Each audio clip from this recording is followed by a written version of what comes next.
a game. You do not want to miss this one. Let's go.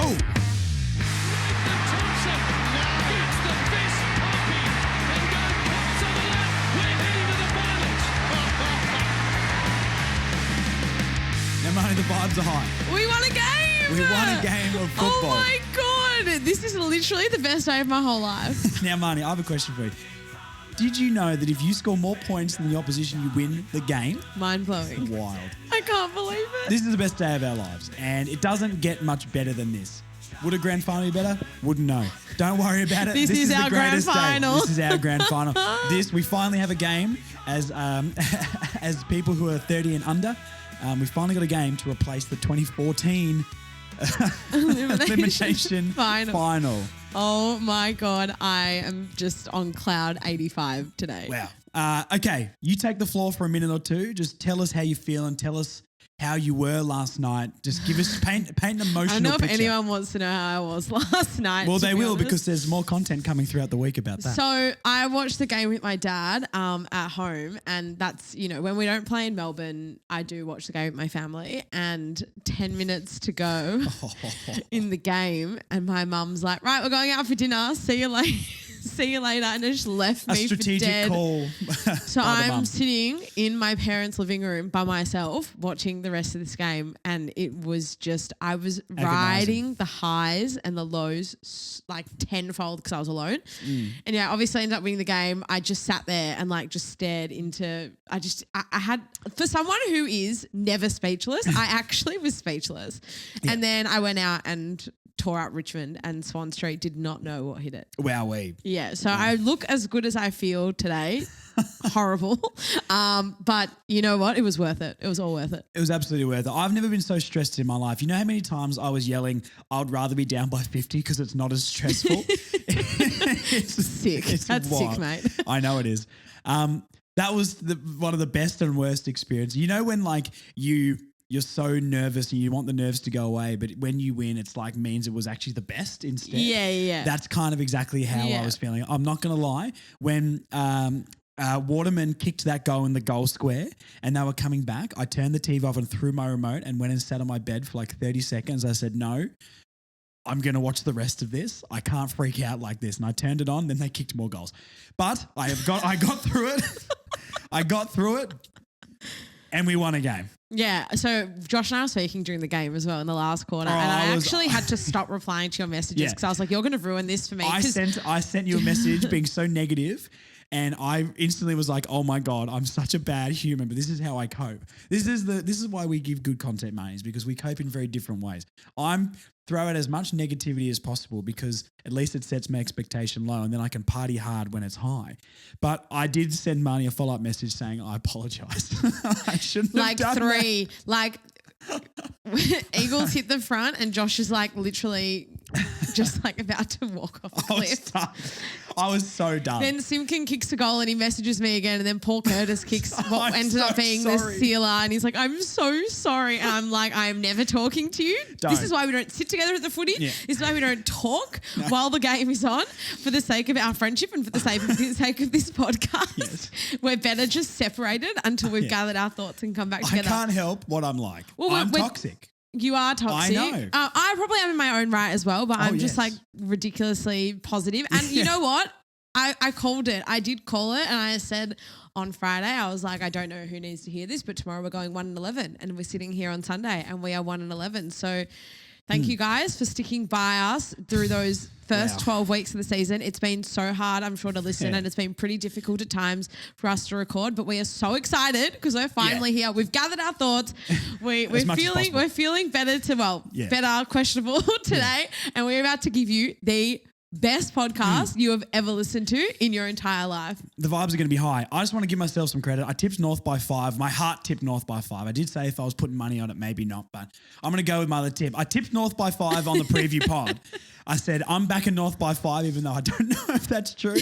And we won by 9. So I'm the best tipper ever, even though I think I've got every other tip wrong for the round so far. Yeah, but who cares? As long as you get that tip right, that's all you care about. That tip is worth 500 tipping points. You know 100%. what I mean? Okay. To kick off this podcast, and I'll play this now for Marnie because Marnie hasn't heard it actually.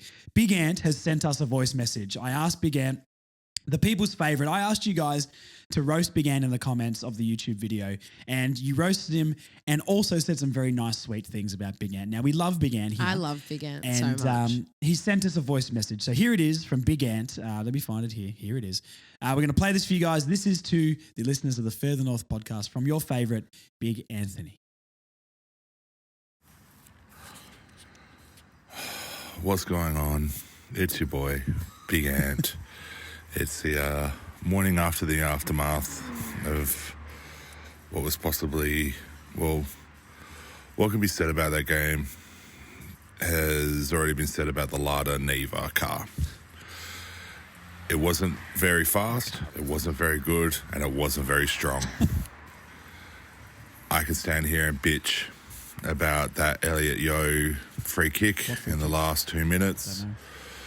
I can bitch and moan about the umpiring all night, but your boys held on.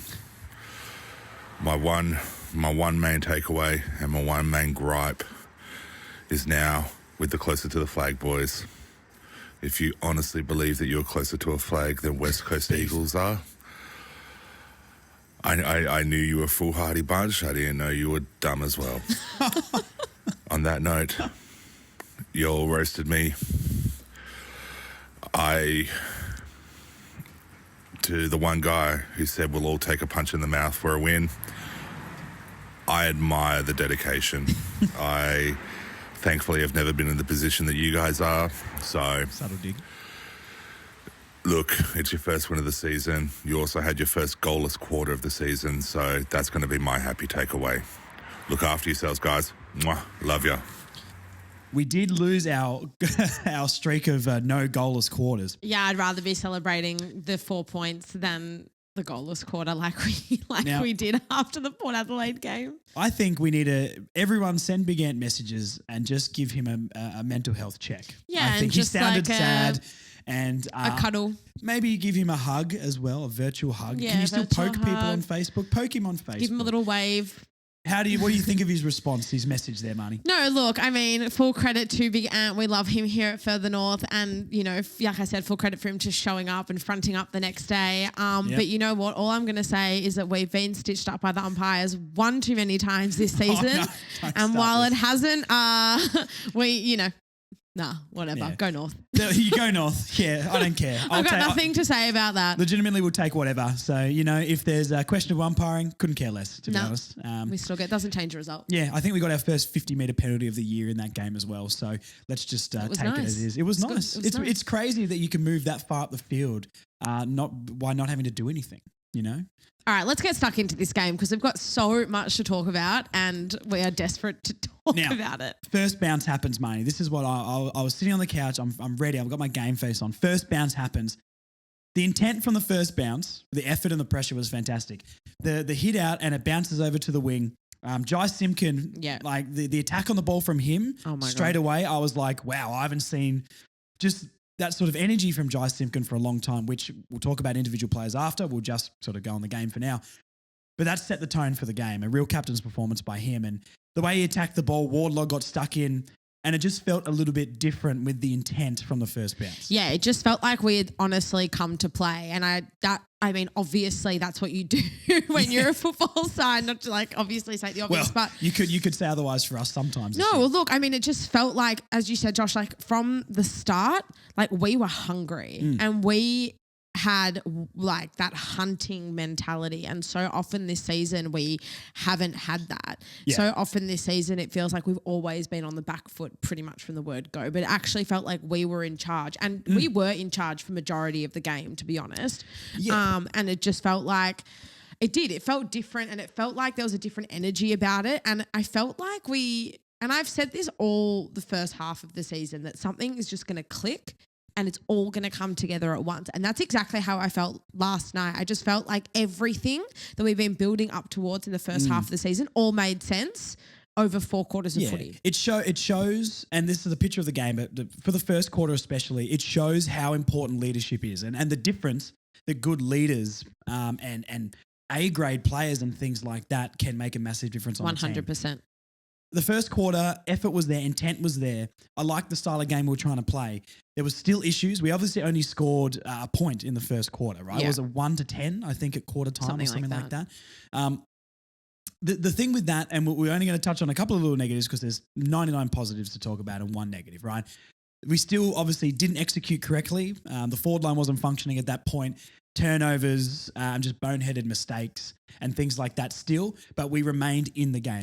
West Coast are, I don't want to say a poor side because I think West Coast feel like they've been better than they are this year just because we expected so little on the Harley Reid thing. You know, they're still not a fantastic side. We're only 2 wins behind them for the season, now. Yeah. You know what I mean? So it was a poorer side, but they've been up and about. And in Perth, I mean, they beat the D's there and all. They've had some great wins. So we didn't execute correctly and we still didn't execute what we were meant to do, but we stuck in there and the pressure alone kept us in the game in the first quarter. I agree with you. And the one thing that really frustrated me about that first quarter is while, yes, obviously West Coast looks completely different to the side that won the 2018 premiership. So many of those players are back in that team though now. Yeah, exactly. And West Coast is like, for those who have watched West Coast over the years, they are the best intercept side in the competition. McGovern's. You've got McGovern, ridiculous. Barras and Cole. Like the three of them are pretty much like a wall that is so hard to come by. And we just played into their defensive style in that first quarter. And as the game went on, you think about like someone like Nick Larkey, and we'll talk about, again, individual players later, but a lot of Larkey's goals ended up coming from him creating a contest and, roving off the pack and, just like these, like he played like an opportunistic small forward rather than our key forward, right? But against West Coast, that's kind of what you've got to do because so many times in the game, and particularly in the first quarter, we were just kicking it to McGovern, Barras and Cole, and they were just chopping us off left, right and centre. So that was so annoying because that West Coast back three have not changed the way they play for 6 or 7 years now. Nearly a decade. That is what won them a premiership and they're still playing like that. And that's one piece of the puzzle that's never changed for West Coast. And having those three key personnel in that back line last night, do something different. Yeah. Port Adelaide beat West Coast at the peak of their powers in 2019 by playing this like dirty wet weather footy. Yeah. Right? That's like what you've got to do against West Coast. Yeah, I think one of the time we complain about the lack of forward targets all the time, but having a slightly smaller forward line helps a lot. I think, did Will Dawson go off in the first quarter, late first or early second? Second quarter. So, but he was probably did he hurt his shoulder in the first? I think the bump was in the first quarter. Yeah, and then he was subbed out in the second. But having Eddie Ford come on and be that extra who should never be sub ever again. No, never. Spoiler alert, we're going to talk about that later. Having a smaller forward line, not that Will Dawson was in the full line, but you know what I mean? Having an extra small option up there negates a little bit what West Coast can do. So and I feel for Will Dawson, and I know, again, we'll just talk about it. I feel for it because he actually really fought hard in that first quarter before he went off. I actually thought he looked okay, but Eddie Ford added this extra level of defensive pressure that we really needed. You know when you watch teams tackle, like when the Bulldogs used to tackle back in their premiership sort of 2016 era, Richmond used to tackle. When we were tackling most of the time this game, we looked like we wanted to kill them. Yeah. And like Eddie Ford, how tough Eddie Ford was in contests, how Paul Curtis, Shrug and P, he does it all the time, but there was an extra tenacity about the way we went about tackling. There was purpose. There was, and I'd love to know what has changed. We'll never know because we're not in the dressing room, but something has changed, and now we got to back it up, right? But as a game, I've never seen us so tenacious at the ball, which was great. Second quarter starts. We'll go to the more fun bits now. Second quarter starts. The moment of the second quarter for me, Aiden Core. In your favourite, Aiden Core, the Eagles had got a turnover about midfield half forward area. They had overlap after overlap after overlap. One handball was a little bit too strong. Aiden Core comes off his man, which I think was Waterman, makes the tackle, spoils the ball, and we get the ball, transition with some really good play with Sheasel linking up with people, LDU linking up, little handballs. We kept possession, which leads to a Jaden Stevenson goal. Yeah. I think that set the tone because I was very nervous going into the second quarter. How many times in the second quarter after a competitive or we're in the game first quarter have we come out and just looked awful? Yeah. That set the tone, I think. And then we went on to kick plenty of goals. We had Nick Larkey kicking one over his head and all that sort of stuff. And shout out to Harry Sheasel for his efforts forward of the ball and his little handball to Nick Larkey in the square just to create the space over his head.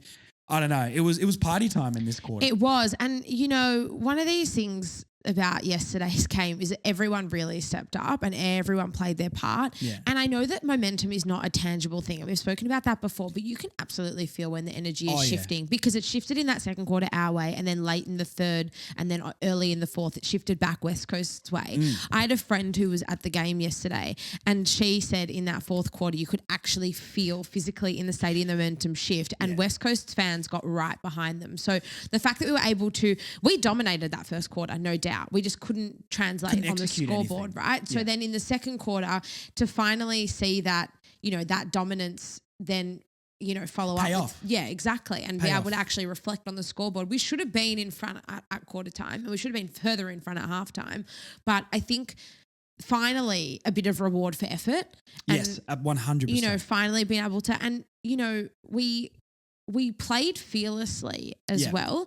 And, you know, sometimes I get really frustrated. We overpossess the ball in our forward 50 and no one wants to take responsibility and have a shot on goal. And there were a couple of times there where players didn't step up and they did miss, you know, goals they probably should have kicked.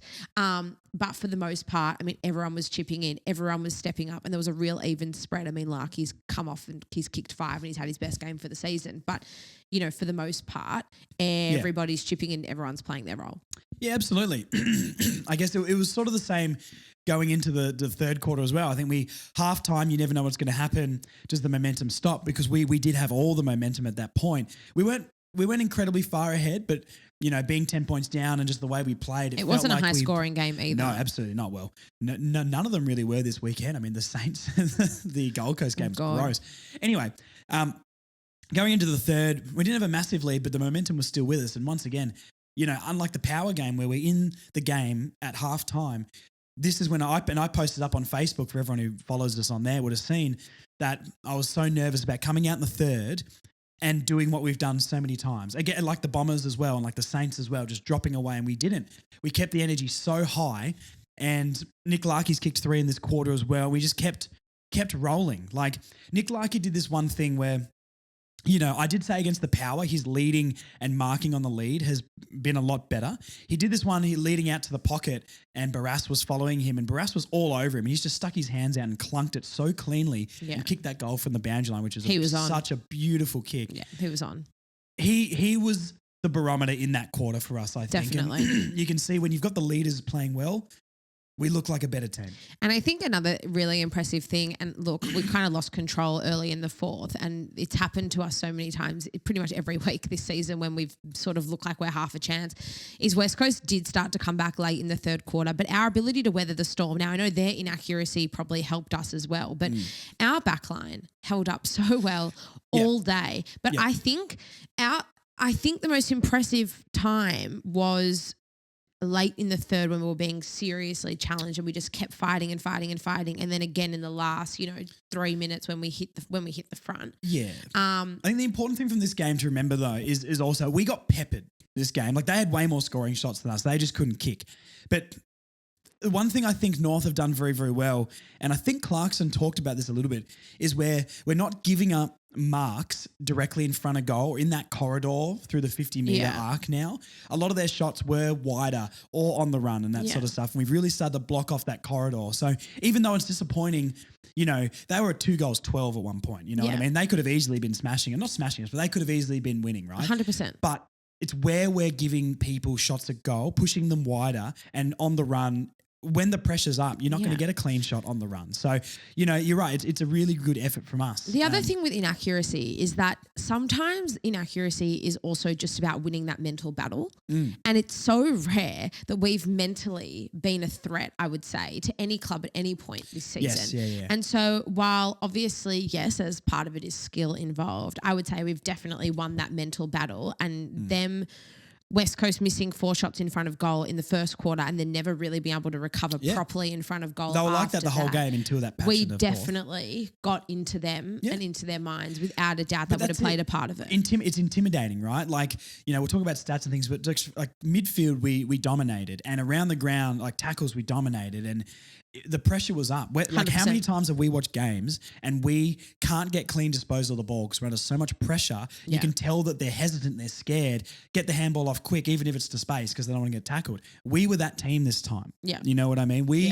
Yeah. had the upper hand. We had the ascendancy in this game, and we really made sure that stuck. Before we move on to the fourth, just want to keep talking about the defense because, you know, we've said this a lot on here.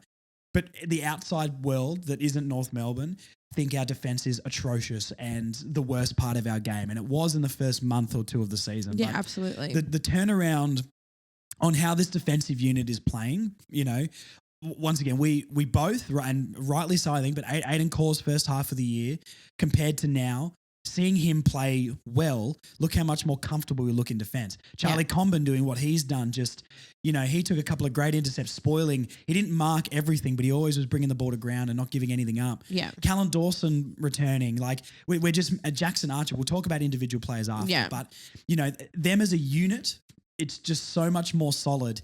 And I've said a bunch that, you know, maybe not this game exactly, but it feels like instead of us scoring 85 and giving up 150, we're now scoring 60 but giving up 100. Yeah. Obviously, I didn't go like that. This game we won, hell yeah. But, you know, just reducing opposition scores in the last 2 months has been phenomenal. We haven't got any credit for it. No one outside of North Melbourne is praising any of that. I understand why. We're a smaller club and no one cares. But well, we're not winning games. No, we're not. So that's until why I'm now. saying until now and the rest of them for the rest of the year.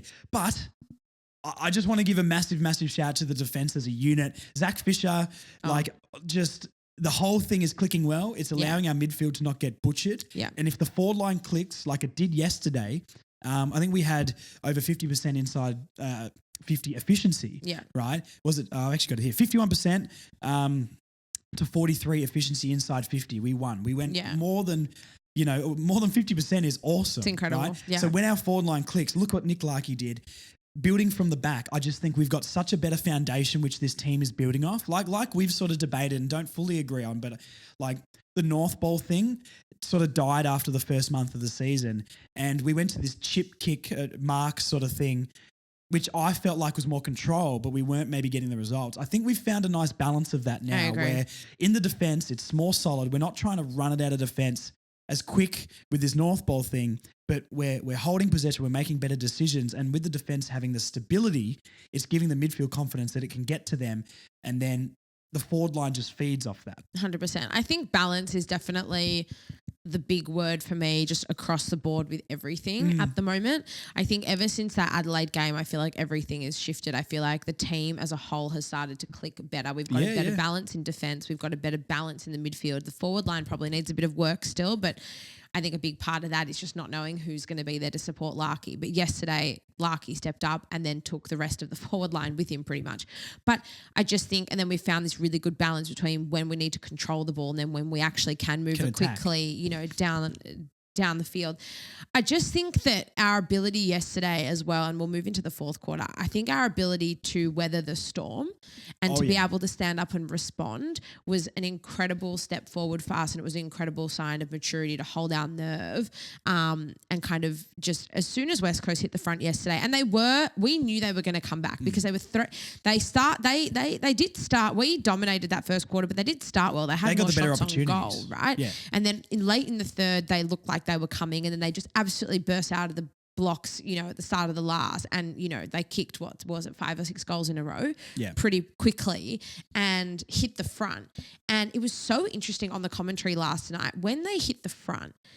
I think it was Will Schofield or Jared, one of the two, who said it's good for us. He said it's good because we haven't really had a lead late in a game all season. So for us to then come back and to once again, you know, have that kind of underdog and that underdog position and then to be back in the fight, we almost thrived off it and almost worked to our advantage, which was quite remarkable. Yeah, this is the biggest talking point out of this game for me. And I'm trying to think the last time we went behind and came back. Right, the last time I can think is probably the Zerha Richmond game. I'm pretty sure it was West Coast last year, round 1. Did we come back? Because I can't remember. I know we won by 5, but I don't feel like I'm pretty sure they did hit the lead, or maybe like they were within a goal. I can't remember. Regardless, it's been a long, long, long time since we've had a lead, gone behind and been able to come back. And I think that's the mental toughness after everything they've been through and the leadership from McDonald and Jai and Larky and all these guys was outstanding. That's the best I've seen our leaders step up and the best mentally strong performance I can remember for years, honestly. The game reminded me a lot of that round 21 game we played in Perth. We played West Coast. It was a Monday night. It was freezing cold. It was wet. It was raining. I was there and it was very, very similar to this. West Coast hit the front in the last quarter and then you've got Cunnington and Stevenson who had stepped up and they ended up winning the game. I think it was also like a 10-point win or something like that. Yeah. It just showed such resilience and showed just remarkable maturity to, like I said, be able to weather the storm. And West Coast pretty much switched off the second they hit the front. And then we obviously Jai kicking that captain's goal and then Paul Curtis to ice the cake. And, it was just, I actually have goosebumps. I'm such a freak. I've got goosebumps talking about it. But honestly, it's just, I'm so proud. And it's, finally. Because we know everything they've been through. And this is the thing, like no one else, media or anyone is ever going to know, how we're feeling today. Unless you ride the highs and lows of this side week in, week out. If I see anyone trying to play this thing down, what you hate fun, you hate life. And it's as simple as that. Yeah. Like I got so many messages from people, even who I don't support. All my friendship group chat with about 13, 14 of us in there. Everyone was watching the game and they're all going, Josh, are you okay? Let's go north. Everyone was on it and I absolutely love it. Let's talk about the bad bit. Let's talk about the goals that we did give up. So we did give up 6 goals in a row. Well, it's been the story of our season pretty much every week. And we've already touched on this with how we've come back in the resilience, but, I think with how North's played the last 2-3 years, we're always out of it in that situation. They got a little run on and it should have been absolutely done. But mentally, we were better than them and the captain Jai stepping up is unbelievable. But we're still young and we still have elements of that side that we've had for the rest of the season. Let's not pretend like it's all done now. But of course. Giving up that was very disappointing. But I don't think, maybe the wrong choice of words, but I don't think unexpected with a side of kids. I think we always knew that there was going to be a run coming. I just maybe didn't think it'd be right in the last quarter to what I thought was going to give them the win. Well, what's not unexpected considering this has happened every single week so far this year. Well, look at the Fremantle one. It's the same thing. That's the thing. The only difference here is that we've been able to, as the weeks have progressed, we've been able to hold our own for longer. So while when we played Fremantle, this happened at the end of the second quarter and then in the third, and Fremantle's obviously a much better side than West Coast is, which is wild in itself to say. They were, able to slam on whatever it was, 13, 14 goals and ended up, winning quite comprehensively. But the difference between this game and something like the Essendon game, for example, is that it was, 15 minutes of madness and it was prolonged madness. In that Essendon game, I think Essendon started their run on when they were already 2 or 3 goals up, whereas this happened when we were 33 points up, at the start of the fourth. So I think, and I hope I'm right, and you just never know. But by the end of the season, I hope we're at a point where we actually can sustain the 4-quarter effort. Yeah. And we're young and we've fitness seen that creeping up in the game. Exactly. Yeah. So the fact that now we're sitting here, and I think unfortunately it is going to be inevitable for the next, maybe for the rest of the season. I hope not. But, our ability to stand firm and stand out and hold our own for longer periods of time as the weeks have progressed, really show a great side of development and show a great sign of maturity. And, finally, we've got the reward for effort. It was always expected. West Coast at home with the crowd behind them, the momentum, it's a real thing over there for those who have never watched. Elliot Yeo really stepped up in the last. Yeah, and he was superb. And he was probably the one player that, Liam Shields moved on to him in the last quarter. I thought Pup had an excellent game, but Yo still had a massive impact in that last quarter. But for the most part, whatever. We won the game. So the last talking point from the game before we go to some stats, then we'll go to the voice messages. I think, obviously a little bit of a controversial call. There's a controversial call in every single game on the same day. The Hawks got handed a victory with a rubbish decision, a downfield kick. The Saints got got one as well to win the game. So it's a really controversial round of football. All I'll say on this, and we're not gonna dwell on this at all. I just want my opinion out there. I I don't really understand the new interpretation of holding the ball very well. No one does. I don't. When Razor Ray or someone went on SCN or whatever to explain it, he just started talking about umpire's integrity. He didn't really explain it at all. What I'm assuming is if you have if you dive on it and win the ball and don't attempt to get it out, regardless of time you've had to get rid of the ball, I'm assuming that's what holding the ball is now. If I'm just trying to think, if that went against us 3 weeks ago, I'd be filthy. But if this is the new interpretation and that is held up throughout the rest of the season, it is what it is. Don't care regardless because we won the game. But just as a talking point on that as a free kick, I'm confused exactly what the new interpretation is. Unfortunately, you changed. There was multiple rules that have been changed midway through the season. I mean, Tristan Sherry got a free kick paid against him, literally in front of West Coast goal for a rule that had been changed midway through the season. There's no way. Do you want to explain the rule change? I don't know what it is. Tristan Sherry nudged. Is it using your hands to push? Using your hands to push the West Coast ruckman out of the way, and he was pinged for that, which I don't think that was an issue prior to maybe this week or like the week before or something like that. So it's making it for fans in general, it's making it really, confusing. really hard to watch. And because you just don't know. And it's, like I said, there are so many calls that have gone, you can see from the round in general so far. Have gone against us this season. There's so many that's gone in our favour.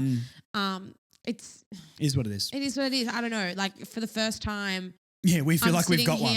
And like we're on the other side of it for a change. So I don't really have a strong opinion either way. No, it wasn't a strong opinion. I just wanted to sort of put my thought out there. But no, I do agree with you. It's confusing and it's really hard to know just across the board.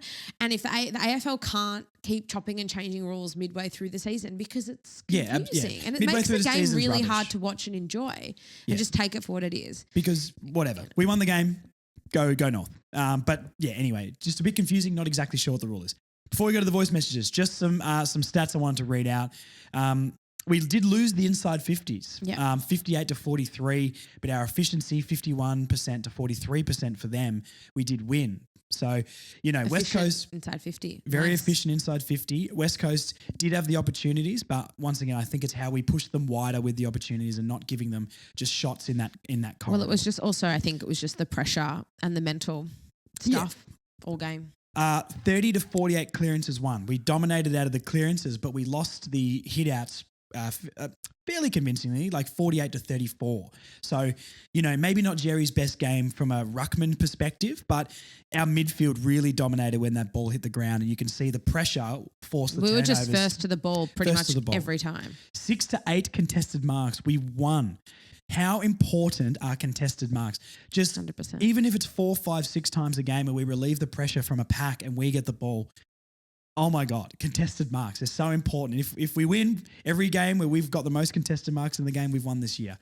And the tackles, I think this is the biggest best one. 87 to 62 tackles. That is an absolute pacing. 25 extra tackles is outstanding. And you could tell, like it was a noticeable difference throughout the whole game. Just watching the game, if I asked you who's winning the tackles, you'd be like North. 100%. North by a mile. 100%. 13 to 19 tackles inside our forward 50 as well. So the pressure's high, and when we bring that pressure, we're at least, with a young side, going to be in games. Yeah. And I think that's the best thing. Okay, that's a summary of the game. We're going to come back talking about individual players and some awesome stats from them. We're going to throw to some voice messages. We're going to split them up a little bit in this one because there's so many. Definitely. So thank you for sending them in to us, furthernorthpod@gmail.com. These voice messages are fantastic. We're going to put a chunk now, do another segment, a chunk after. You guys get the picture. Enjoy the voice messages. Yeah, hi Liam. Just Damien Barrett here, Purple. I really think I should be doing this in the voice because North Melbourne fans think that's acceptable, and I think that their behaviour, like as if they won the premiership, was really not fair. So let me know your thoughts, Liam and Josh from the Further North pod, and send my regards to Marnie as well because she's doing great work with Footy Besties. Hey Josh, hey Marty. It's Jen here. Finally! We won! You bloody beauty! Go the Kangas! As a non-North fan, I didn't really have much emotional investment in this game, but seeing all you guys so happy just warmed my heart, and now I love North even more. So there's that.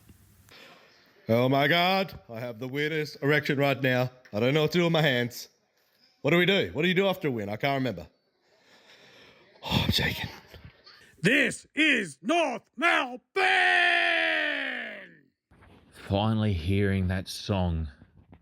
My God, has it been long. You've hurt us bad. You've made us mad. But through and through, we will always love and be the Shimboner Kangaroos. Jai is the king of Perth. Get around us. Come on the ruse.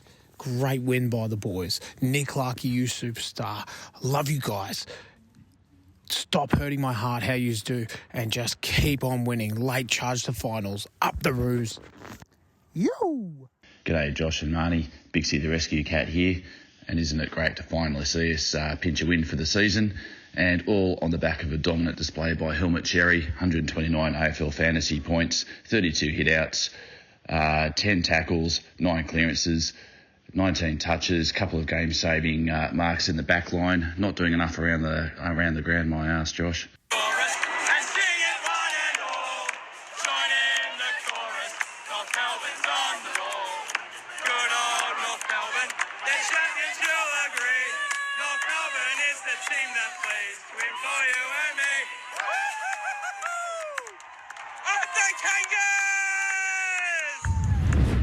Thank you so much, everyone who sent in those voice messages. Josh and I were just saying we love winning and we never want to lose again. Winning's so please, North, give us a couple more for the rest of the season. Hey, we're on a win streak, Marnie. Oh, finals run starts now. We're on a win streak. We're going to talk about some individual players. Now, we're going to do our very, very best to keep this short with each player because we want to touch on every single player because I think everyone deserves a shout. And we're going to go through some stats. So one thing I wanted to point out just as a team thing, though, is you look at the tackles. Now, we've got so many players. There's nearly 15 players or 13 players or so with 4+ tackles in the game. Tristan Jerry, 10 again. Wardlaw, 7. Wardlaw also had... Let's start with Wardlaw, screw it. 10 clearances for George Wardlaw, 21 touches. His last quarter was momentous. Phenomenal. And his tenacity all game. So that tackle but that tackle sort of picture before of 13 plus with 4 or more tackles just showed the ferocity. And Wardlaw led that from the front. 100%. And we've said all season he's definitely the barometer. And in that last quarter, I mean, the fight from him was just out of this world, to be honest. And he's one of those players that doesn't need a long period of time to have a massive impact. And that was evident again. I mean, he was serviceable in the first 3 quarters, but how he stepped up. And that just shows how important he is and what a mature player that he is, despite having only played a handful of games. I'm so happy he got his first win too. I'm so happy for him. And you said he's the barometer, isn't he? We've been saying for a long time, basically his whole career so far, if he can get 25 plus touches a week, every time he's around the ball, something's going to happen. He got 21 touches. Something happened. Probably 21 of those, you know what I mean? He really had a big impact. He was super impressive yesterday. Zach Fisher, I think he's really establishing himself off that halfback role. And thank you so much, Zach Fisher, for letting Harry Shoesel go further forward. Because Zach Fisher, 36 touches, 6 kicks. He was pretty efficient by foot. I can't exactly remember the number because we don't have it in front of us, but I think it was 77% from memory from looking at it. Yep. He's just relieving so much pressure off our defense, and it's not coming back in at a rate of knots like it used to, and he's a massive reason for that. So a little bit turnover prone at the start of the year, but he's really, last month, 4 or 5 games, has really established himself on that back. Yeah, I was going to say he was probably quite underwhelming to start the season, and I think it's taken him a while to warm up. I said after the St Kilda game that he was absolutely atrocious and he just was completely underperforming. But what a difference it can make when he's actually found his role and he's found some form. He's been so influential. He really seems to me like the guy that he's the avenue outside of our defensive 50. Like he's the guy that's directing traffic. He's sort of the maestro down back there, and he's the one that's responsible for clearing the ball outside of our defensive 50. 758 metres gained as well, which he leads that every week. Makes such a huge difference. And, to see him dispose of the ball pretty cleanly. I wish he would have more of an opportunity. It's not a knock, but I wish that he'd have a little bit more freedom to run and press a little bit further up the ground, which I think we will see. When the defense is more solid, I think, and McKercher being there will help that I too, agree, so. but hats off to him because he Fantastic. really hasn't put a foot wrong with the last sort of month. Harry Sheasel, I think it's like midfield forward. He was in the forward line a lot this game. Kicked a goal, set one up for Nick Larkey. He has just taken to this midfield role like a duck to water, I reckon. 30 disposals. I think he was about 71% efficiency. You're going to get more turnovers when you're in the midfield, so that's not an issue at all. Just so clean with the ball. He had I think it maybe was that link-up play where Core made the spoil and we kicked the Stevenson transition goal where he had the ball and he side-footed it to Wardlaw just to relieve all of the pressure. So fantastic, bro, Harry. What a Sheasel. difference it makes having such a clean user of the footy in the middle of the ground and someone who is just so smart. Like he would you've got the obvious choice and he will take the better choice that maybe isn't so obvious, but he just knows where to go and what to do in the heat Just of the a moment. naturally smart footballer. So composed, and the fact that he hasn't really lost any of that since moving. I mean, he obviously had an incredible season last year and he did start the year in the back line, but since he's moved into the midfield and he has been able to move higher up the ground, it's just made such a big difference. And honestly, I mean, if he's kicking into our forward line, I'm so confident. 100%. I feel so good about it. So hats off again. Also, she's just a phenomenal performance. Now, this is my goat of this game, Jai Simpkin. Yeah. Oh. What an outstanding game. We'll spend a couple of minutes on Jai because he deserves it.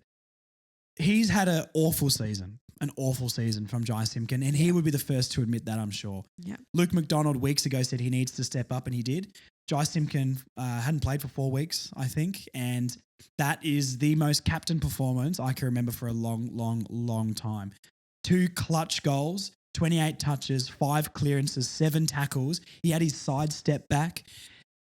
Oh man, take it, Marnie. I can't. I'm getting a bit hot and heavy here. His ability to stand up like a captain on multiple occasions. He was the first, as soon as the ball hit the deck, the opening bounce, he was the first one to run onto the ball. He was he was playing so fearlessly, and it kind of makes me feel like maybe there was a bit of an issue, like injury-wise. Well, they said it was a calf or a quad, I think. Or something, because I have not...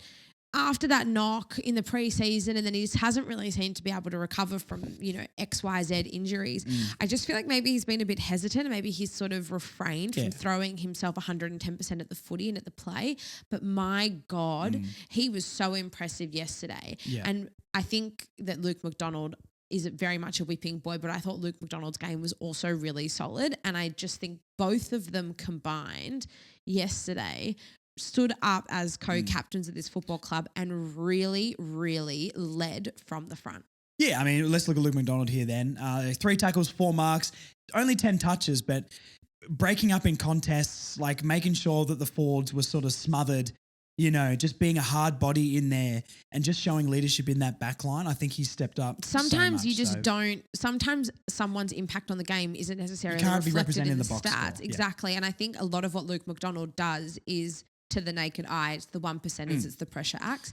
But, I mean, it was Jai's day yesterday, without a doubt. Luke Davies-Uniacke. Wow.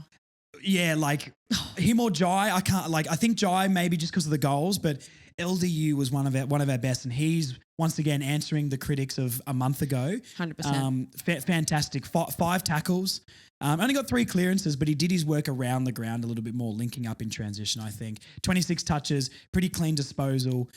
Yeah, the way that man his sidestep can as well. bob and weave through traffic is out of this world. And again, right, Luke Davies-Uniacke's had a pretty consistent season in terms of numbers that he's been getting every week. But God, what a difference it makes when he disposes of the ball accurately and when it feels like he's really in it and invested. I felt like he looked so invested yesterday.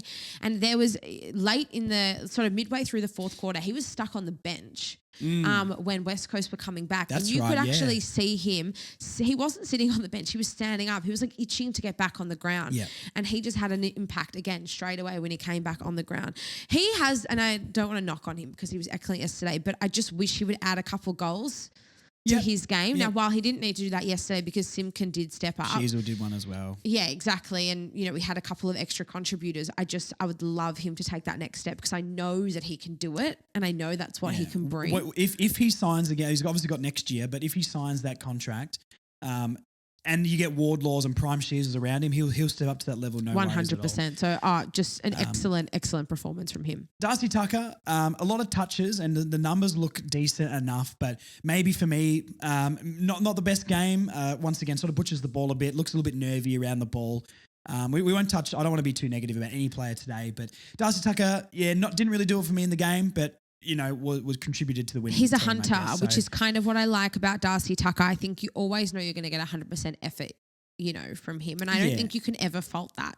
It's with the Tucker. execution that maybe lets him down a little bit. But look. But you know what? He's solid. He's a workhorse and he's never going to be this flashy guy. So look, a solid performance from him, I think. Tristan Jerry is one that we disagreed on a little bit. I think Tristan Jerry, it was a good game, absolutely. I think he made some mistakes, especially that one where he got called play on and just stood there and got tackled, which I think led to a goal, at least a scoring opportunity. Didn't really dominate the ruck for me, but his presence around the ground was better, but his ruck work maybe lacked a little bit. He did deliver what was probably the greatest moment of the season. The highlight of the game. So can I just preface, I know everyone knows Jerry and me have a frosty relationship. I've loved Tristan Jerry this year. Me criticising him in any way, shape or form just then is not saying he didn't have a good game, but that chase on Liam Ryan, oh my God, was quite literally one of the best things I've ever seen in my whole life. Even the commentators said that was Shinboner's spirit. Like that was phenomenal. So just effort Sherry alone in his helmet, oh my God, chasing Liam. I'm gonna watch it. I've watched it that many times already. I'm just gonna keep watching it on repeat. Poor hamstrings. I hope he didn't cramp up too. He looks gassed after that too. Fantastic run. Jerry, solid enough game. Maybe not a standout game. I think he's had better games this year, but effort alone, we can't fault anyone's effort today. But that's the difference. That is the difference. Yes, 100%. Between being a side that will accept mediocrity and a side that wants to win. 100%. And that was the difference in the mindset yesterday. Now, I have, like you, loved Sherry's season, and for me, he's been one of our most consistent performers, and I think he always gives you 110%, right? But that right there is just that's a contender for moment of the season. Honestly, that is one of the best things I've ever seen. Yeah. Right. 100%. So, fantastic. That's a standard setter too. That was just rarely lost for words, but I'm stumped with that one. Tom Powell, maybe once again, stats okay, maybe a little bit quieter. I think just the other midfielders stepped up instead of Tom Powell. Solid enough, didn't do anything wrong. But yeah, that's probably all I've really got to say on Tom Powell. Did what he needed to do, wasn't a standout, wasn't bad. Let LDU, Wardlaw and Sheasel and Simpkin do the work. And then next week he might step up if one of them has a bad game. So I'd put Bailey Scott's next on this list, and I'd probably put Bailey Scott in that same category. I think he started really well, but maybe dipped out later second half. Yeah. I thought his game was good. Again, his run is just everywhere. Oh, it's so good. And he's always presenting an option. And I think that for a side that I feel like is quite stagnant, he's always someone that's lively and is buzzy. And I think we need more players like him. Yeah, for sure. He's, again, returning to the wing. He, hasn't really so much more comfortable. Yeah, 100%. He's barely put a foot wrong. And he didn't really have that big impact like he has maybe in previous games. But he wasn't butchering it. He also didn't need to yesterday. Yeah. I think we moved the ball Through really, the really. Better, we moved the ball really, really well as a side yesterday down the ground. So maybe it wasn't so much weighted on him solely. So yeah, look, both of them, I think, good performances. Nick Larkey, here's another one we'll spend a little bit more time on. 5 goals, Nick Larkey back to his best. Laid 4 tackles, 6 marks, 15 touches, kicked 5. We needed all 5 of those. 100% time on the ground. Didn't have to go into the ruck at all, which is fantastic. So, look, standard Nick Larkey game and what we should expect from him. It just stood up, a captain-like performance. He's part of the leadership group and, back to his best. That was his best game for the season, absolutely. And what I loved about Nick Larkey is how agile he is for a key forward. I mean, so many of those goals that he kicked yesterday were opportunistic goals. He was coming off the deck. He was, on the receiving end of hand passes. He was just getting himself in the right position. His performance yesterday, that's like vintage Nick Larkey. And he really took ownership. And I think maybe having the support of Simpkin, who was able to step up, and the support of McDonald able to step up, and he really had help around him. I think that so many players put the ball in advantageous positions for Nick Larkey to be able to actually make something of it. And I mean, he was pulling out tricks left, right, and centre, kicking things off, from the boundary line and over his head. And oh God, he was absolutely elite yesterday. All right, let's step this up. We need to do this quicker. Cam Zerha, a little bit quiet. Once again, sort of was fine, didn't do anything wrong, but maybe didn't impact heaps. I think his pressure was better, and his tackle intent was better. One goal, two. Yeah, it was fine. He was fine. I think Jaden Stevenson you could probably put in the same basket as that. I thought he was serviceable, didn't set the world on fire, but I think giving Steve-O, one thing I did notice with Steve-O yesterday is when he does get the opportunity to sort of run up the ground a little bit more, and we've seen this in the last few weeks pushing with up him, to the wing, giving him a bit of freedom to actually create something, I think has sort of, that's where he's kind of looked his best, and he did, obviously chip in with a goal yesterday as well. So could have had more from both of them, but there were, again, players around them that stood up. One player that we couldn't have got more from is Liam Shields. Oh, I love that man now, so much. I will not be calling for Liam Shields to be dropped next week. I've said, and not because he's done anything wrong, but I was like, maybe play somebody else instead of Liam Shields. Not anymore. The even just in the last, right at the end of that game, that last sort of bounce after our goal, just to take Yo out of the contest a little bit, they put him in that centre bounce just to be on him. Around the ground, he's tackling pressure. He did one thing where we were transitioning forward and he's like gone to kick the ball and he's like chipped it up to himself. It was so, the techers were absolutely unbelievable. Lionel Messi would be jealous of that. So I don't know. His heart and endeavour, once again, this is what we got him over here for. Yeah. And his it's leadership. That maturity, and it's just, he's not in the side for himself. There are players like an LDU or a Larkey or a, Jai Simpkin who are there to win the ball and, Sheasel to be the playmakers. He's there to stop the opposition players from doing that. Yeah. And he plays his role week in, week out. And it just, having that, mature body and that experience in there just makes the world of difference. Jackson Archer's job on Liam Ryan. Just wow. That was a coming, I think, that was the most Glenn Archer-like performance that Jackson Archer That was had. a coming-of-age performance from Arch for me personally. You won't see it on the stats, but again, he's not someone that's there for himself. He's there to stop the opposition. How much better has our backline been since he's come in, though? 100%. I mean, he had 5 tackles yesterday. And, yes, Liam Ryan hasn't had the season that we're probably used to him having. He looked dangerous, though. And we know what he's capable of. They even threw him into the middle for a period of time because West Coast know that he's, a barometer and he's a fire starter. Like a Cosy Pickett for the Ds. They throw him into the middle when they need some chaos. And Arch just completely shut him out of the game. And I just think that was such an impressive performance for someone who's still so inexperienced. I really, really loved his game yesterday. He's cemented his spot in this team. So, I love Jackson Archer. Glenn Archer's my favourite player of all time. And I love that Jackson Archer performance. I'm so happy. Paul Curtis, fine. Once again, kicked the sealer, so we've got to give him a lot of credit for icing the game. Really good up. defensive efforts from him, but I felt like... 5 tackles? Yeah, 5 tackles. Yeah, I'm going to get roasted. I was pretty underwhelmed for most of the game from Paul Curtis, but then obviously stepping up and kicking the sealer was, and really just... That passage of play from him shows what he's capable of. This is the thing with Paul Curtis, though, right? If he's not impacting on the scoreboard, at least tackle and put pressure on. Absolutely. And that's what he did. And that's what he did. 100%. And look, at the end of the day, I agree with you. Didn't really do much most of the game. Glad he could step up with those tackles. His strength in a contest is second to none. Mm-hmm. I mean, they likened him to Harley Reid on the broadcast when he shrugged 2 of those players off early in the fourth. And incredible strength. Yeah, exactly right. And he at least he can impact the game if he's not doing anything. But that sealer, stepping up, if that's all he does for the game to seal us the game, and the way he kicked it as well was it was a great passage of play. We did talk a bit about Luke McDonald. Let's go Charlie Comben. Probably not Chom's best game, but just did what he needed to do. He's solidifying his spot in this defence. Once again, who knows if he's going to play back, play forward. I don't even know what I want from him, but I'm so happy. Charlie Comben is our favourite on this podcast, and he's been so good to us here, and I'm loyal to Chom for life. I'd give him a 10-year deal and say play here till you die, mate, because I'm getting emotional talking about Charlie. Sorry, guys. I just love this guy so much, and his tenacity at the ball. He'll never get outmarked. He'll never get outworked. Probably wasn't our best defender today, but it doesn't. That's good. You know what I mean? He phenomenal from Chom. He's just he so was good. solid. Got a clearance. What's going on there? He was solid. I wanted him to kick that goal from that 50 metres so badly. I was recording it just so I could send it to him afterwards. It was If you want to be back in the forward line, Chom, you can't be doing that, mate. Or did he miss it on purpose so he makes sure he stays in the back line?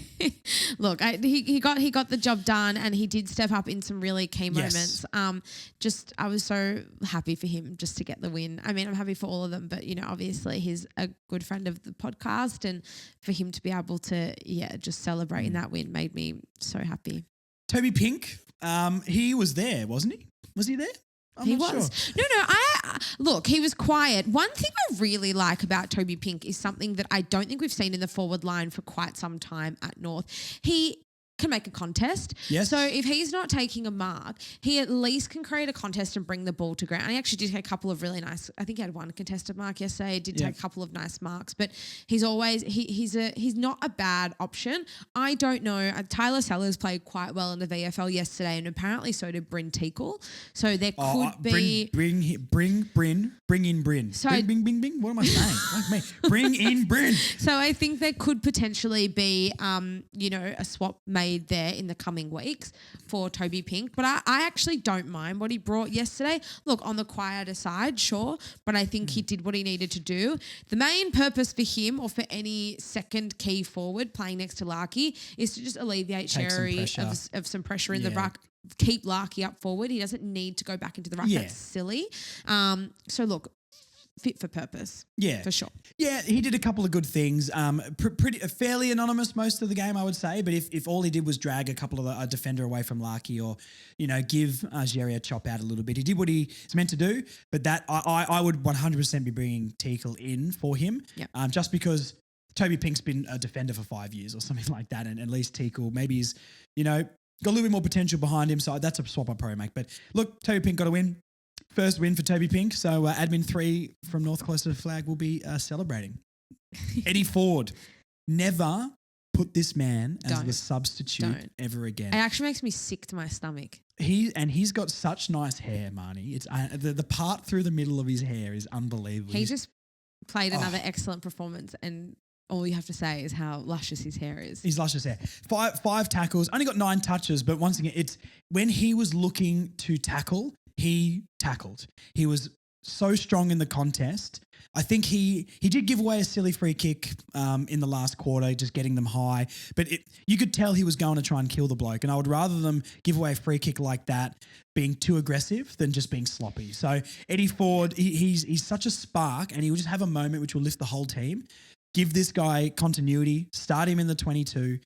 This guy's going to be a fantastic player for us. So this is enough substitute stuff. One thing I'll say really quickly, I was surprised with Will Dawson and Toby Pink as well as all the other main I agree with you. Tall targets in this team. It was also forecast to rain yesterday, so I was quite surprised. I was like, have we gone too tall here? And no disrespect to Will Dawson, but we did look a little bit more lively, and we looked a little bit more three-dimensional when Eddie Ford came on in the second quarter. He chipped in with a couple of goal assists as well. Eddie Ford's another player, I feel like similar to Luke McDonald. He has such a massive impact when he doesn't have the ball in hand. It's the pressure, it's the 1%ers, it's the follow-up 2-3 efforts. I feel like you always know you're going to get something from Eddie Ford, be it scoreboard, goals on the scoreboard, be it tackles, be it pressure, providing an option, creating play, that you're always going to get something from him. And the reliability that you're going to get something from him week in, week out is so important. And I just feel like you cannot keep this man as the sub. No, and this is the thing that separates him from maybe a Jaden Stevenson, or not to point out, Steve, but like someone of that ilk, or let's go like a Kane Turner, or like a Blake Drury, or Phoenix Blake, anyone who's played in that forward role. The difference with him, and maybe we'll talk about this with Curtis Taylor as well, is he's not going to be invisible, and he's not going to just be like, oh yeah, I didn't really know that he was on the ground for a long time there. At least you'll see him around a contest. He'll put a body on, he'll lay a tackle, even if he doesn't have the results on the scoreboard. So fantastic by Eddie. Callan Dawson, really solid in defence, great return. We've got a player here in Callan Dawson, and for as much as we deserve to be roasted for our mid-season selections, Callan Dawson has been a shining light, especially this season. Well, he's just earned himself another contract extension during did the 1 year, week, 1 which is year. excellent. So Would have maybe given him 2. congratulations. I think 1 year, but you know. He's still signed until the end of this season, so it'll be till the end of next season. yeah. So, they might look to, extend it or a trigger or something like that, but a really, really good return from him. Yeah, fantastic. Just did what he needed to do. Like Chom, sort of did what he needed to do. They were really good. Even Jack Darling did get off the leash a little bit, and Dawson and Comben were sort of swapping on Darling a lot. He missed a lot of goals, Darling, so it could have looked a bit worse for those two lads. But they're young defenders in defending terms of not much experience in an AFL backline. Jack Darling's had an excellent season. He's had a good season as well. I think they did what they needed to do to limit Darling a little bit and where Darling got his shots on the ground. Really solid, and once again, that defensive trio of Dawson, Comben, and Core is looking pretty decent at the moment. Speaking of Aiden Core, is that Aiden Core or is that Mark Schwarzer? Because I'm not sure if he could play for the Socceroos one day. That goalkeeping effort. Those last 40 seconds from Aiden Core. It was Sheezel-esque from the year before. Was quite literally one of the best things I've ever seen. We know you've got a little bit more of a love affair with Aiden Core than me. Look, Aiden Core, I think for 3 quarters did really, really well on Waterman. Waterman's obviously one of the best forwards in the game this year. Really limited him and didn't really give him a sniff. Yeah. Unfortunately, 2 of his last 3 goals, Aiden Core was sort of caught napping a little bit and did give up a couple. Yeah.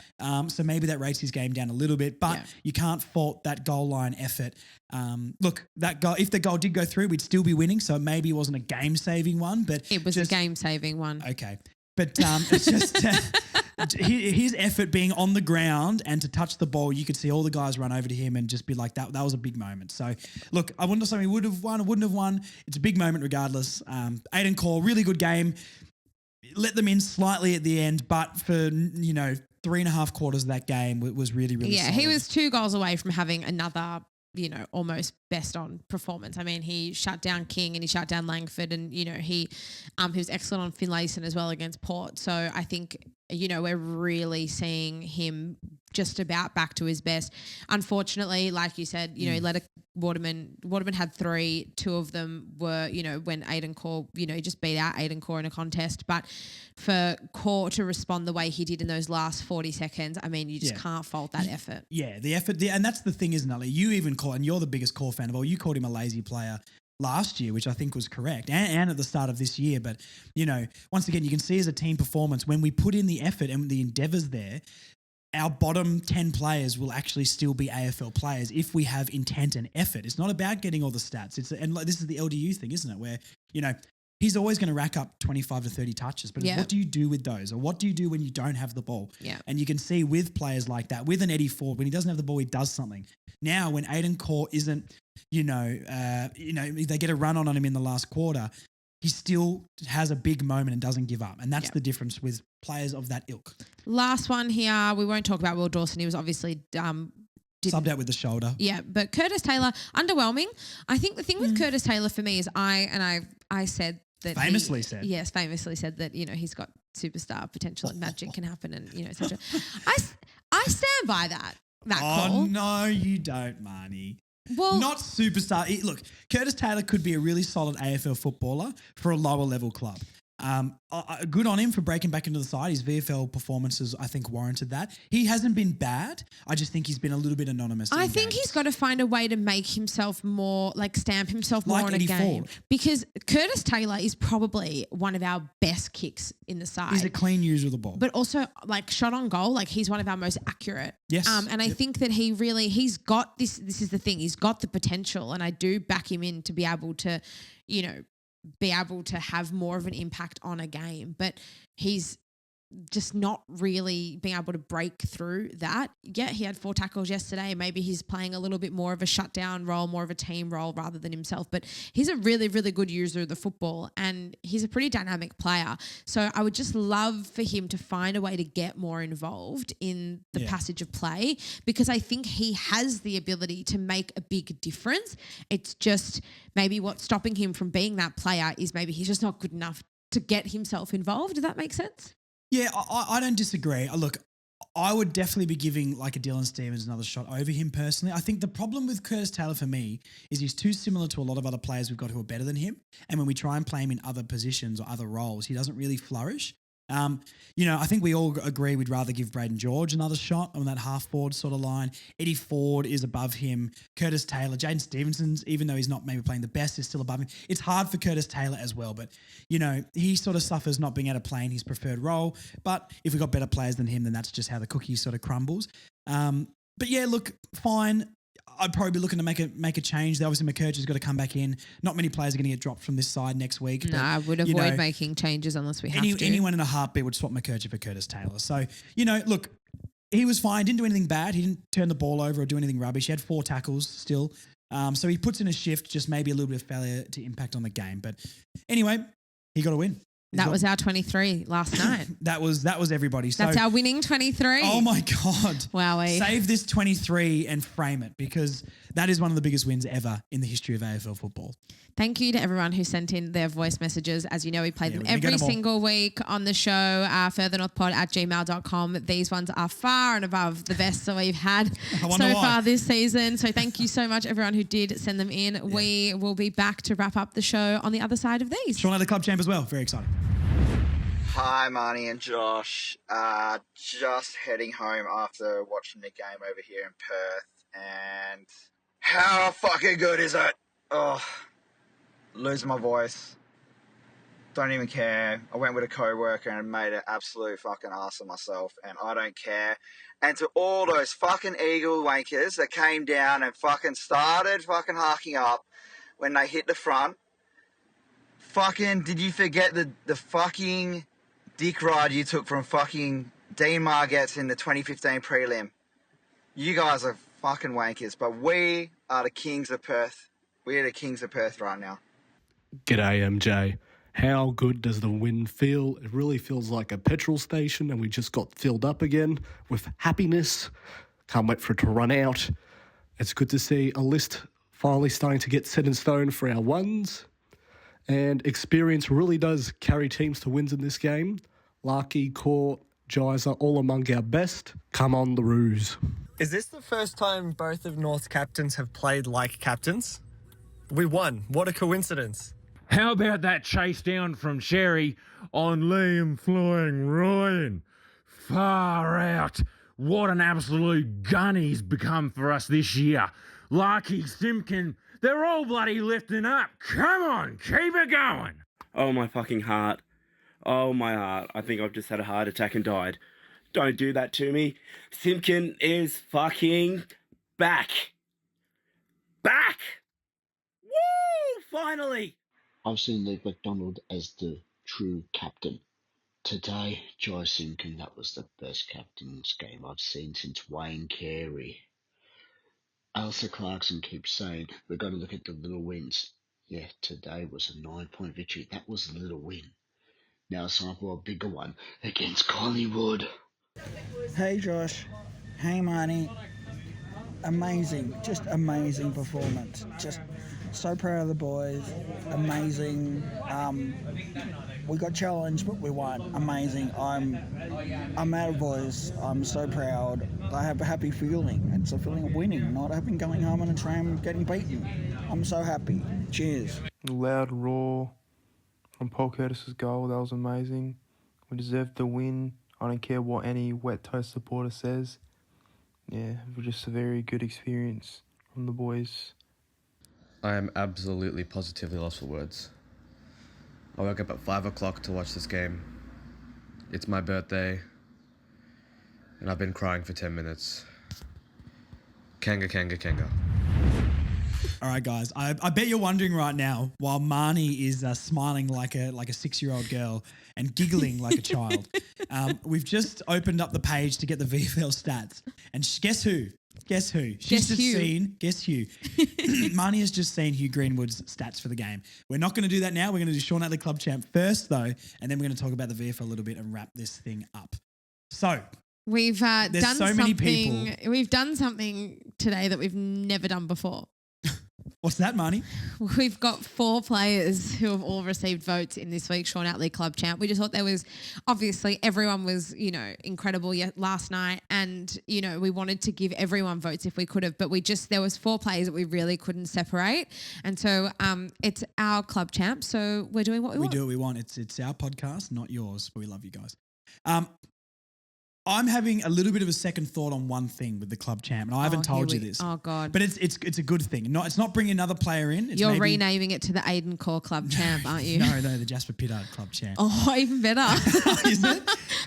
Okay. At the moment, we've got Simpkin 3. I think it has to be Simpkin. Like standing up at big moments, first bounce, being elite, it has to be Simpkin.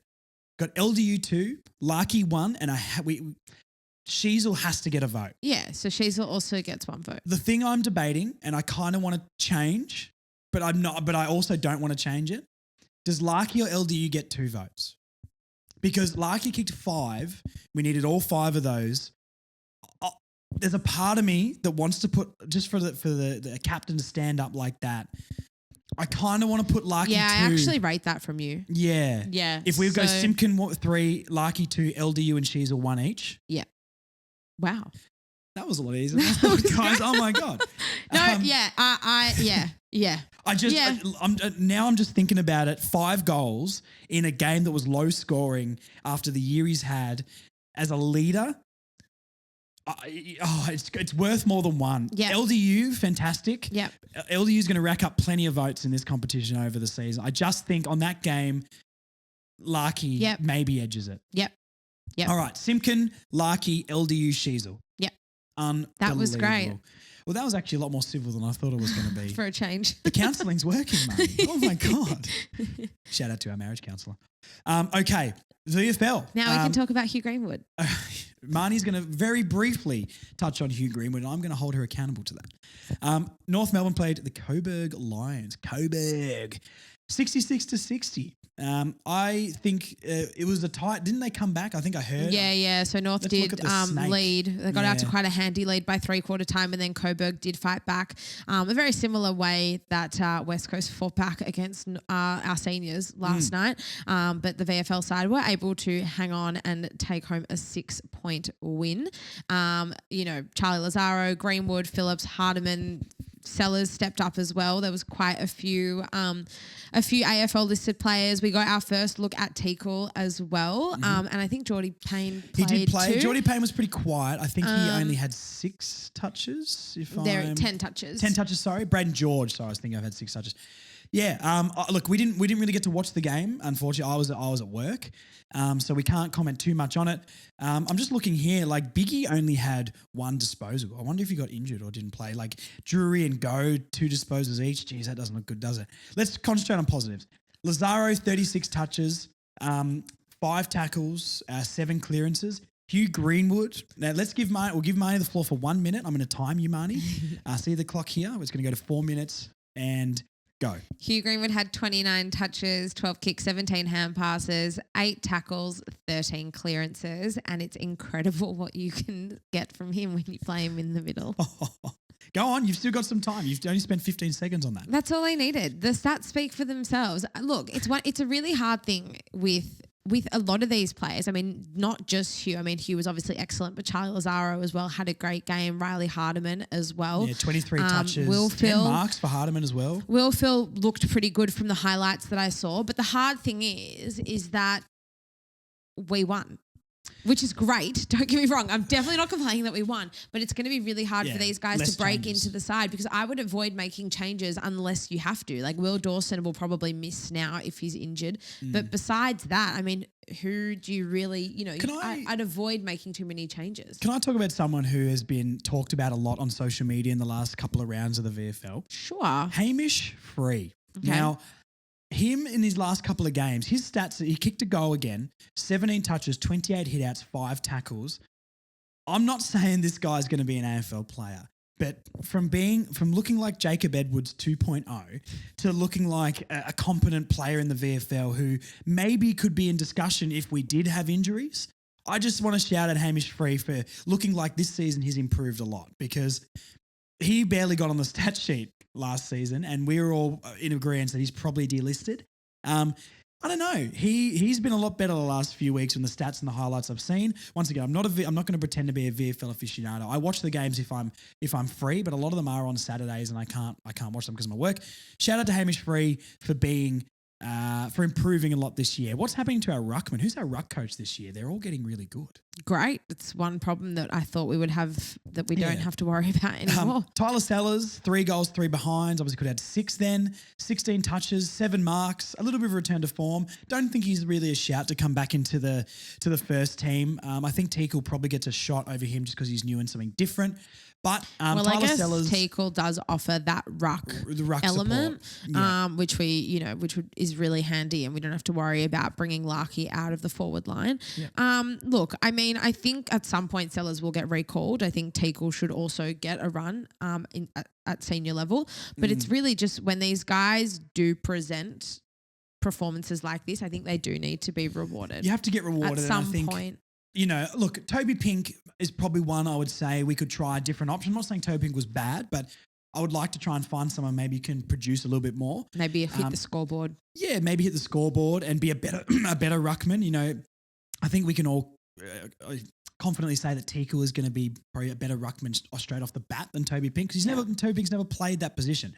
Teakle is a ruck forward where, you know, Toby Pink is a defender who they've had to throw forward again. I know he started as a forward, but it's not the perfect fit. So we've got Teakle for a reason. I feel like maybe Teakle comes in for Pink and we go smaller and maybe Dawson goes out and makes sure Eddie Ford's in that starting team. And then you can bring in like a Lazaro's game was great or a Hugh Greenwood. Greenwood would still be a great sub. I think, and I said this ages ago, if Greenwood's not going to play all the time, clearly he's not favoured like that. But Greenwood would be fantastic to be able to plug in different positions at the end of a game to be able to do something. So they're probably the 2 changes I would make next week, but I'll think about it through the week. I mean, Hardiman playing the way he did. Zach Fisher said he got injured during the game, the AFL website said, but I didn't hear anything about it. So I'm assuming it was just something light, but the AFL website has him listed as injured. Okay, so interesting. Unless he pulled up sore or something, maybe a Hardiman, but they're probably the only ones in contention for me, just looking at the stats and the highlights. We're finally back under the roof at Marvel next week. It's our first game in Melbourne since we Against played the Shaky Essendon. Pies, Marnie. So I just think it'll be interesting to see how we look going into that game. Like I said, I'd avoid making too many changes where necessary and kind You've of got to reward it for them as well. It's who's knocking down the door. I mean, Lazaro and Greenwood are the 2 obvious ones, just based on that, and potentially look at a Teakle or a Sellers. Hardiman. And Hardiman as well, correct. And then, you know, without really disrupting the balance that we've seemed to have been able to find in the last sort of month. So it's an interesting week ahead. This is a great problem. It's kind of all happened at once. Bad time, we've got a good problem to have. I know, exactly. So I'm very much looking forward to seeing how this week plays out and who faces Collingwood next Sunday afternoon. I'll be there. Will you be there? Yeah, I think I can go. Great. Yeah. I can't wait. Should be fine. So excited. I'm itching to get back to the footy. It's been having major withdrawals. Last time I was in a stadium, I got to watch us lose to Hawthorn and I was literally in full depression. So it'd be nice to right that wrong a little bit, which would be good. Yeah, no, second, like I said, our run to finals starts now. 30-0 for the rest of you guys. That's going to be incredibly exciting. You had it here first. Is there anything else to talk about, Marnie? Do we want to celebrate one more time?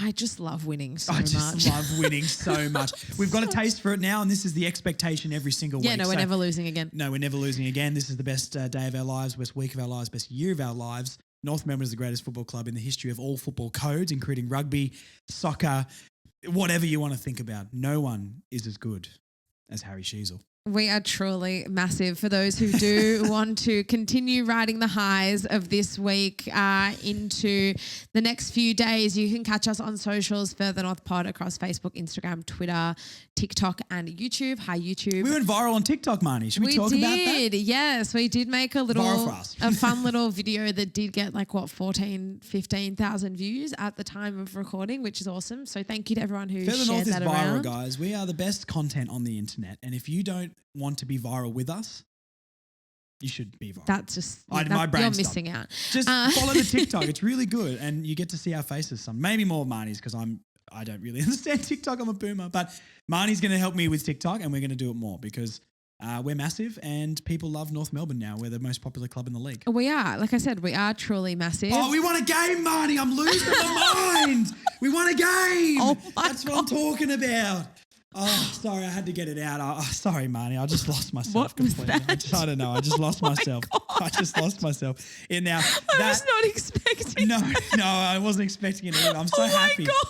Now, That is on YouTube for you guys to watch. If you heard that and thought it was funny, you wait till you see Marnie's face with what I just did. Go to YouTube. We want to get to 1,000 subscribers on YouTube by the end of the year. We ticked over 900 followers on Instagram as well. Stuff during like that that's game. definitely going to help. So I've lost my mind. Marnie, send it off, please, because I'm not here. Yeah, no, I can tell. Thank you guys so much for tuning in. And for those of you who are going to come down to next week's game, Bay 29 is back against Collingwood. It's our home game at Marvel 110, Sunday the 16th of June. Surely everyone will be flocking to Marvel Stadium to watch us take on the There'll be more Pies North on fans the than back. Pies fans, on yeah. the back of that performance, we will be floating around pre-game. We'll be floating around at halftime around Bay 29. So we'll definitely love to meet you guys for those who do come down. But until then, go North. We're massive. I love North Melbourne. I love Harry Schuser and Nick Lucky's pretty. You need to go and have a nap. I need to go and have many things. Anyway, bye guys. Love you lots. See ya.